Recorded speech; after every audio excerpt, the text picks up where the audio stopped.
Atos dos Apóstolos, capítulo 7, a partir dos versículos 9.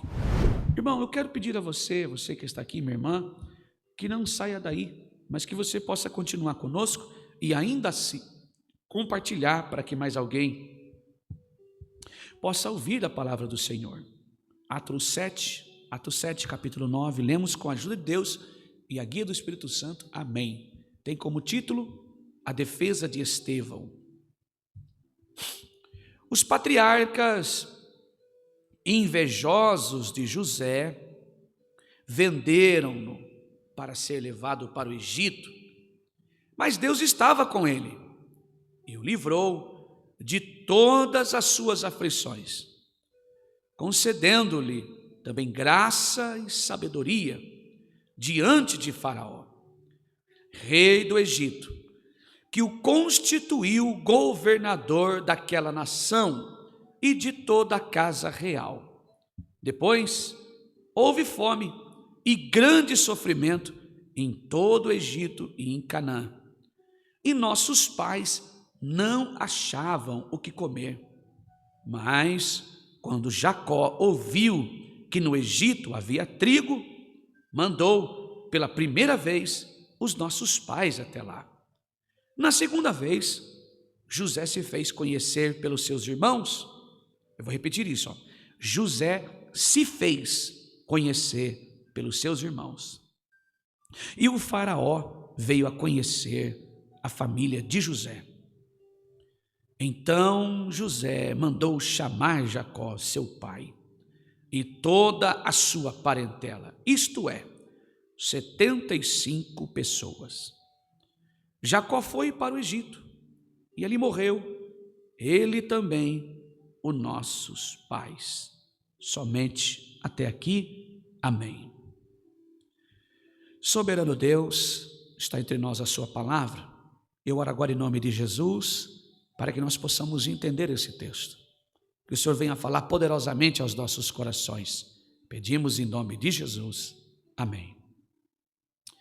Essa mensagem desta noite, queridos irmãos, igreja do Senhor que está aqui, está no livro de Atos dos Apóstolos, escrito pelo historiador Lucas, médico, historiador, chamado pelo Espírito Santo para levar o Evangelho de Jesus. Está declarando a nós esta noite, através de um homem chamado Estevão, um dos 7 diáconos do Senhor. Diácono, talvez alguns de nós não vamos conhecer, é aquele que tem o amor no coração e distribui às pessoas como doações, doa-se dele mesmo. É a pessoa responsável em abençoar o lar do necessitado. É a pessoa responsável em ungir, unção, enfim. É claro que isso cabe a todos nós. Mas dentro da igreja, o ministro diácono é aquele que oferece bondade e misericórdia através da responsabilidade de cuidar dos pobres, viúvas, os necessitados, entre tantos outros. Em Atos 7, somos conduzidos a uma narrativa muito rica em significado e relevância para compreendermos os primórdios da igreja cristã, através dos relatos de Estevão. Sim, talvez você nunca parou para ler esse texto. Estevão está aqui neste capítulo oferecendo uma visão detalhada de um discurso. Um dos primeiros líderes da igreja primitiva foi Estevão.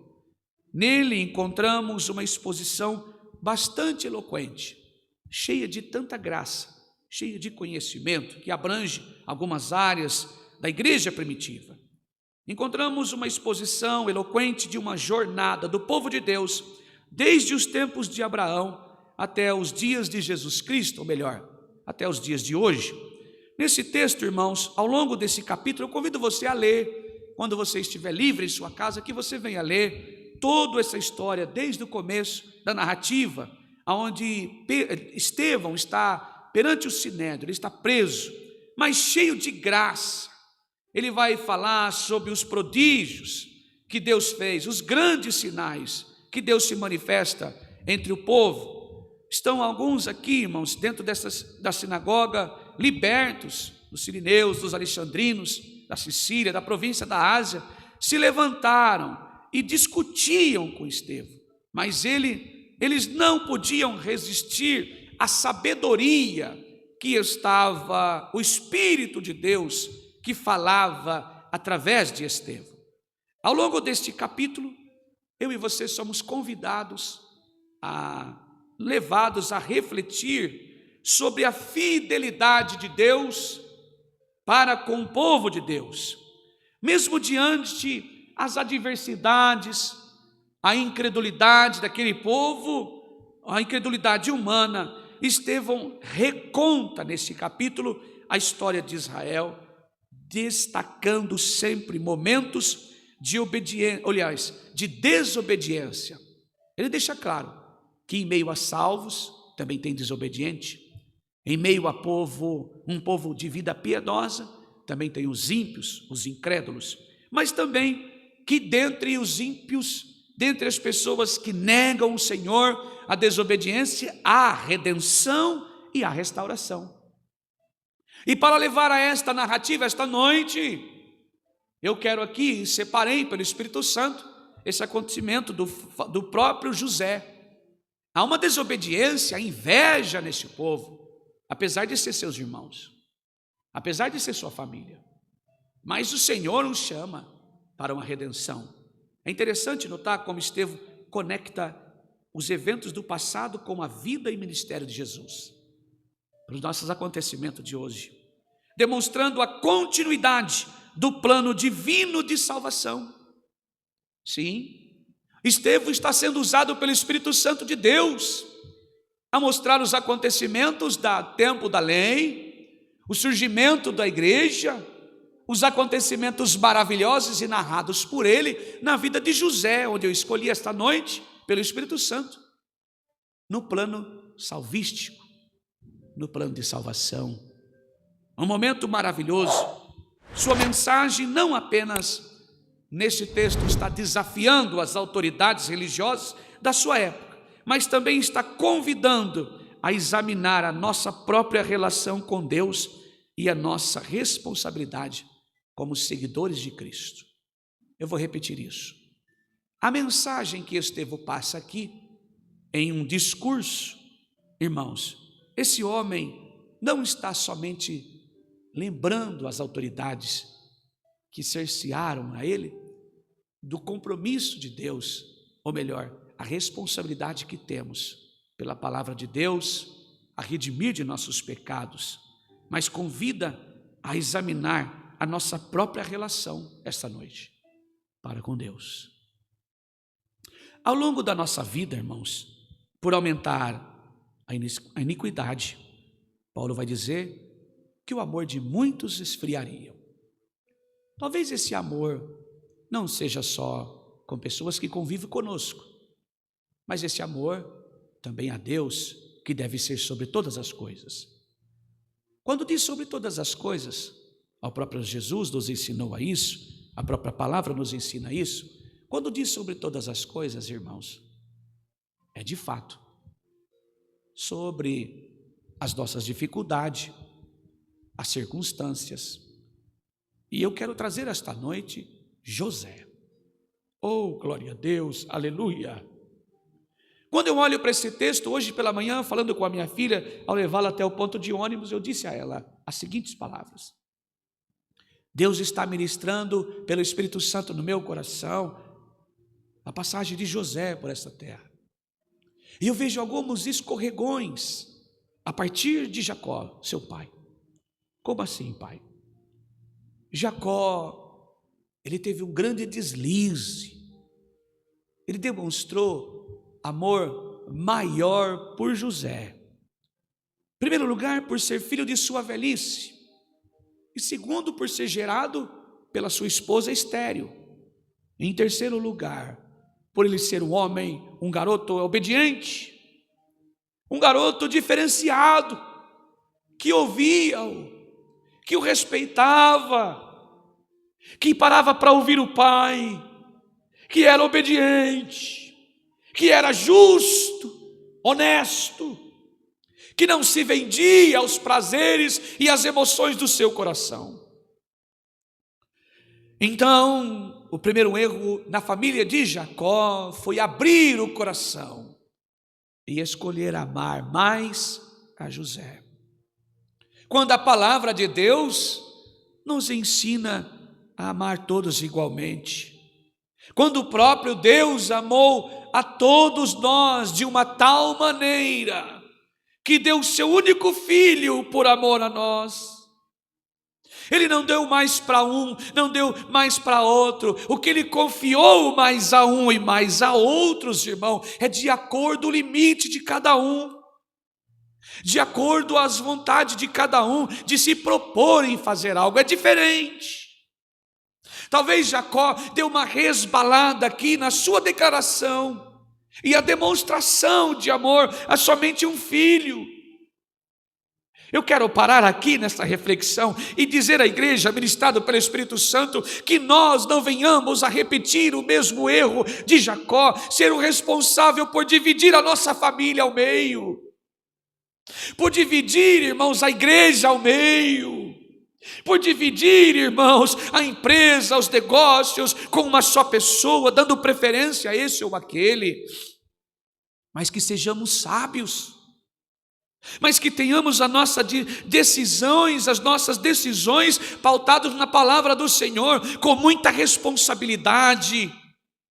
Um dos frutos do Espírito Santo, irmãos, é ter temperança, mas a temperança é só na briga, não. A temperança também é na demonstração de escolha, do amor a esse ou aquele um pouco mais, ou a escolha desse ou daquele, é sermos temperados, modestos, oh, aleluia, sensatos. E isso vem através da graça que nos educa. É a graça que nos ensina, que recebemos de Deus, a sermos mais sensatos em nossas decisões, sermos mais moderados, sermos mais apreensivos. Olha, eu preciso ter cuidado nas minhas decisões, eu preciso ter cuidado nas minhas questões de escolhas, para que eu não possa ofender esse ou aquele. Imagine só, na minha casa tem 3 filhos, se eu fosse decidir por algum deles, talvez eu entristeria um outro. Você já parou para olhar esse texto assim, irmãos? Seja sincero. Será que eu e você já paramos para olhar que a culpa de dividir a família não foi de Deus, mas foi do próprio Pai? Quantas vezes eu e você dividimos a nossa casa, dividimos a igreja, dividimos o ministério, dividimos a nossa família, dividimos o bairro, o vizinho, as pessoas que moram do nosso lado, com as nossas escolhas. E isso machuca. Não foi diferente com este homem. José teve culpa, as portas foram abertas para ele. E quando o pai o reconheceu, quando sendo o melhor dos filhos, irmãos, é só você examinar a Escritura, você teria coragem de agir assim? Abriu as portas para José. E então, José agora começa a ter sonhos. E este sonho leva o garoto a abrir a boca: eu sou o preferido, o pai me escolheu, de fato eu sou isso, está confirmando. José então, levado pela emoção, levado pela decisão humana, deu mais uma escorregadinha, contou o sonho. O pai o engrandecia, até fez uma túnica de várias cores a ele, dando a ele o direito de posicionar em seus pensamentos acima dos irmãos. Deu a ele o direito de se posicionar até contra o próprio pai, porque quando ele conta: olha, eu tive um sonho e os olhos de vocês se curvavam a mim. Peraí, o meu pai abriu a porta para mim. Quantas vezes, irmão, eu e você abrimos a porta dentro da nossa casa, para que eu e você amanhã enfrentamos um problema dentro da igreja, na nossa casa, na comunidade em que vivemos.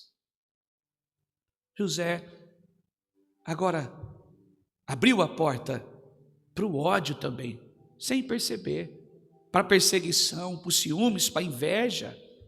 Mas eu quero dizer, tudo estava nos planos de Deus. Apesar desses levantes, que um erra aqui, que o outro erra ali, eu quero dizer aqui, ministrado pelo Espírito Santo no meu coração, e a você que ouve e está se alimentando da palavra do Senhor, eu e você causamos coisas em nossa vida, mas o plano de Deus é reto e perfeito, e a sua justiça acontece, aleluia. Enquanto Jacó errava, Deus trabalhava para o plano da cruz e a obra salvística acontecesse. A mão de Deus invisível trabalhava. Se você fez isso, se você cometeu esta loucura, se você cometeu esse erro, se hoje você olha para o cenário da sua vida e fala: Pai, por que eu fui contar, por que eu fui falar, por que eu fui preferir, por que eu fui agir? O arrependimento faz com que o homem volte-se à presença do Senhor,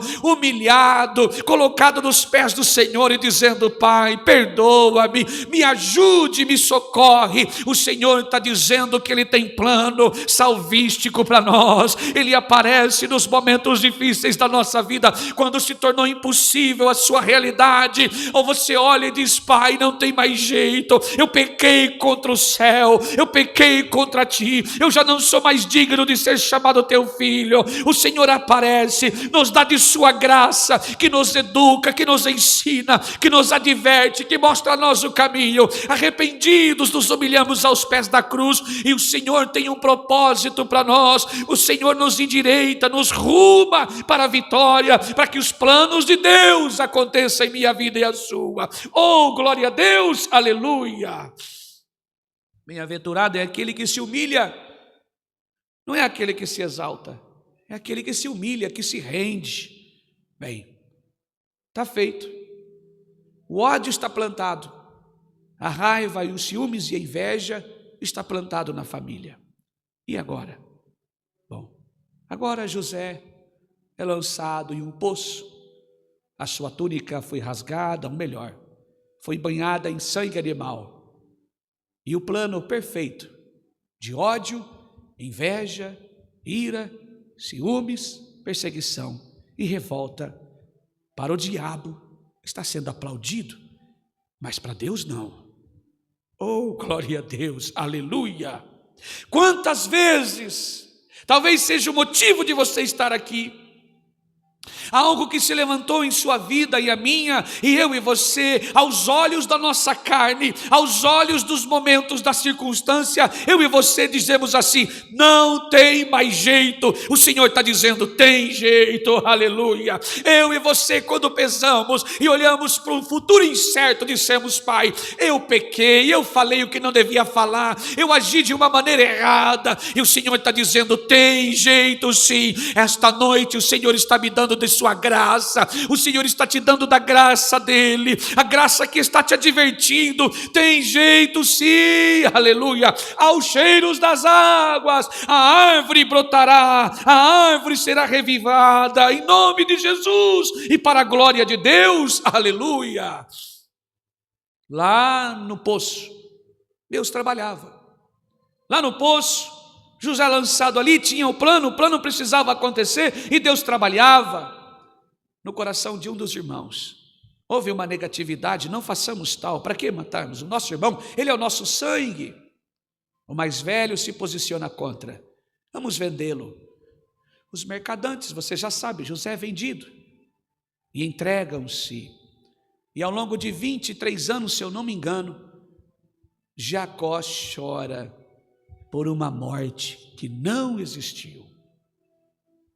O Senhor está dizendo esta noite a mim e a você: quantas vezes nós choramos por aquilo que ainda não existiu e nem aconteceu?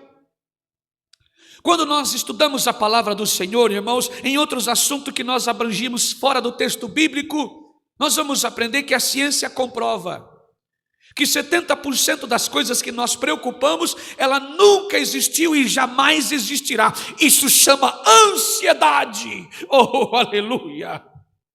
Quantos ansiosos estão aqui esta noite? Quantos estão aqui esta noite como ansiedade em seu coração? Será? Por quê? Será que será assim?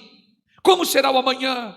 E amanhã o que eu vou fazer? E na sexta como vai ser? O ano que vem não sei onde eu vou estar. Dezembro só Deus sabe. Eu não sei, eu estou ansioso. O Senhor esta noite está repreendendo espírito de ansiedade aqui. Aleluia. Espírito de ansiedade não pode manipular a vida do crente. Porque o meu futuro e o seu está nas mãos do Senhor, aleluia. Ou caminhamos com Jesus, ou andamos por aí perdidos, sem luz, nas trevas, aleluia. Ou caminhamos de braço dado com o Espírito Santo, ou entregamos a nossa alma à vaidade e juramos enganosamente, aleluia. Para o crente, o futuro está nas mãos de Deus, o presente está nas mãos de Deus. E o passado foi Deus que operou. Oh, aleluia. Para o crente, o futuro está nas mãos de Deus. O passado foi Deus que operou para trazer eu e você aqui. E o presente, Deus está nele como agora. Aleluia. Ah, irmãos, e neste exato momento, José é vendido pelos seus irmãos. Deus estava no negócio. Ele foi vendido e colocado numa casa como escravo. E lá foi trabalhar dentro da casa de Potifar, um dos eunucos do rei, um homem com bastante relevância no poder e no governo. Uma mulher tentou, a esposa de Potifar tentou, porque ele era um homem jovem, bonito, atraente, inteligente, dotado de muita sabedoria. E naquele lugar, por inúmeras vezes, a esposa desse homem tentou agarrá-lo, tentou se deitar com ele.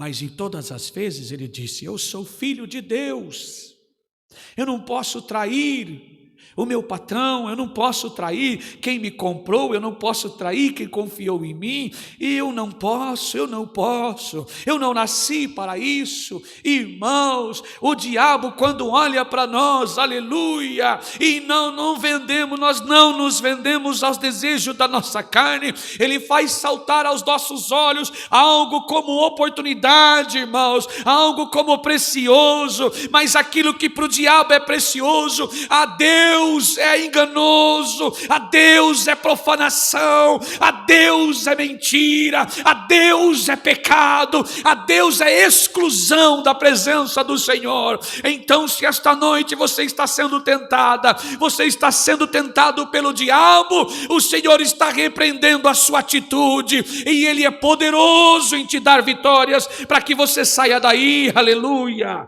José não se vendeu, e Deus estava lá, aleluia, Deus estava vendo, Deus estava dando da graça de Deus para o proteger e o livrar, dando salvação a ele.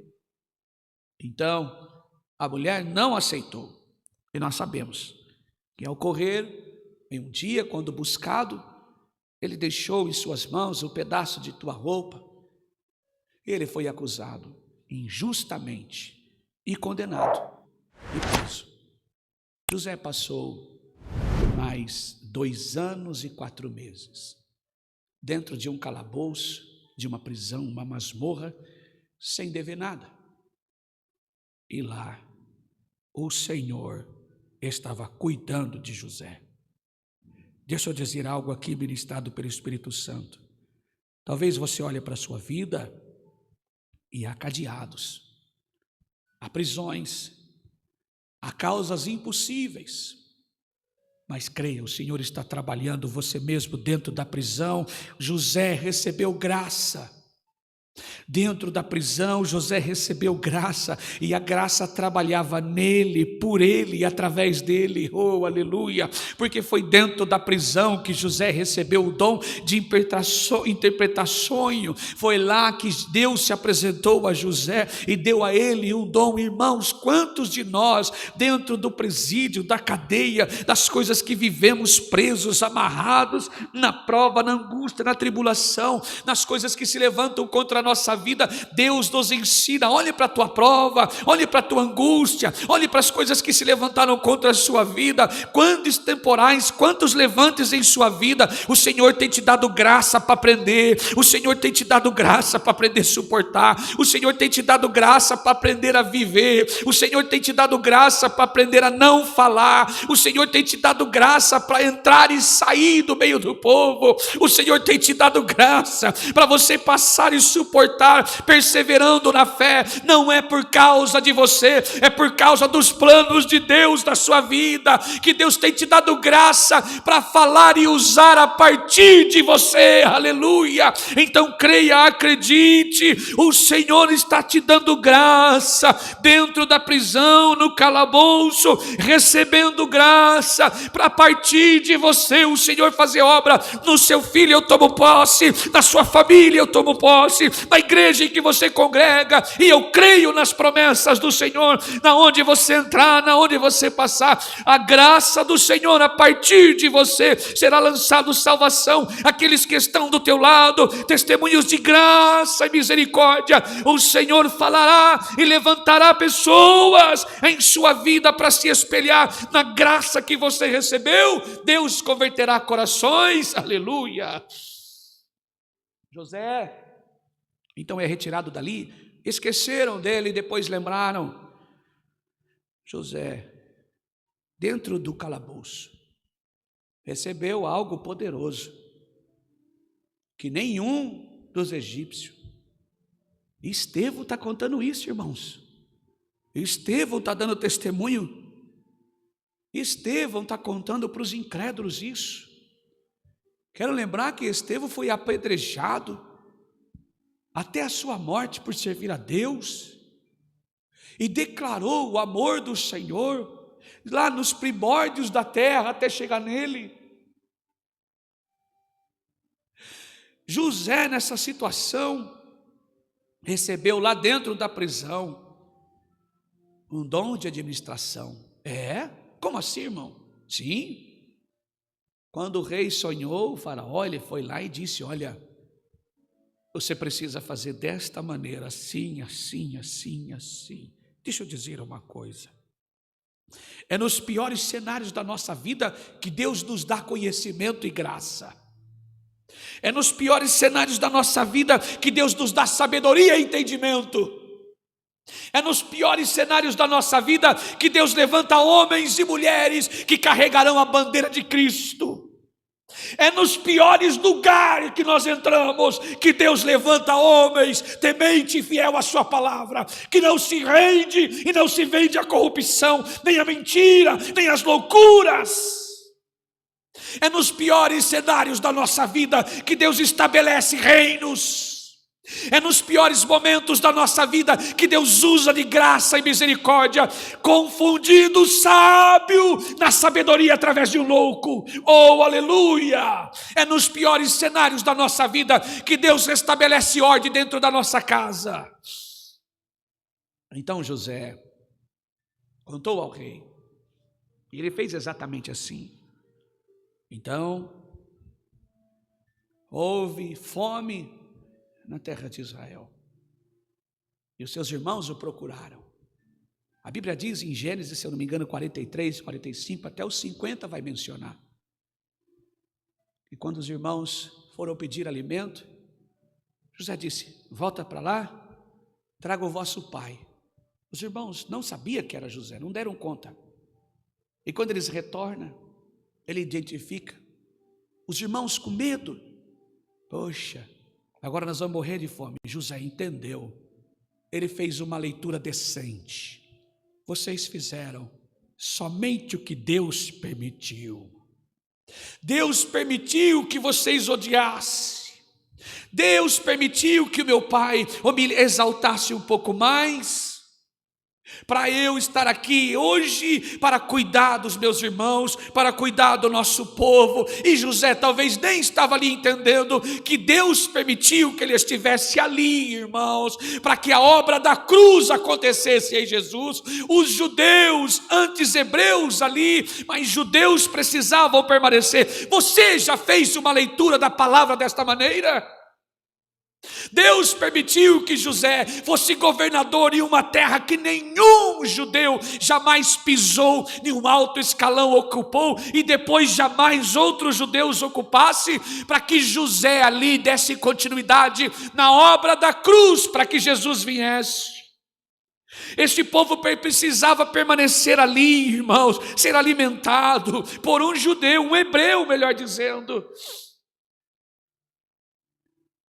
José estava no lugar certo, na hora certa, aonde Deus colocou ele. Os irmãos o reconheceram. José fez uma leitura perfeita. Vocês fizeram justamente o que Deus quis que acontecesse. O Senhor está dizendo pela sua palavra: você está vivendo a circunstância que você está vivendo, o momento em que você está vivendo, por causa da graça de Deus. Ela se manifestou, oh aleluia. Os planos de Deus são perfeitos, e nenhum dos seus planos pode ser mudado, pode ser revogado. Todos os planos de Deus são perfeitos.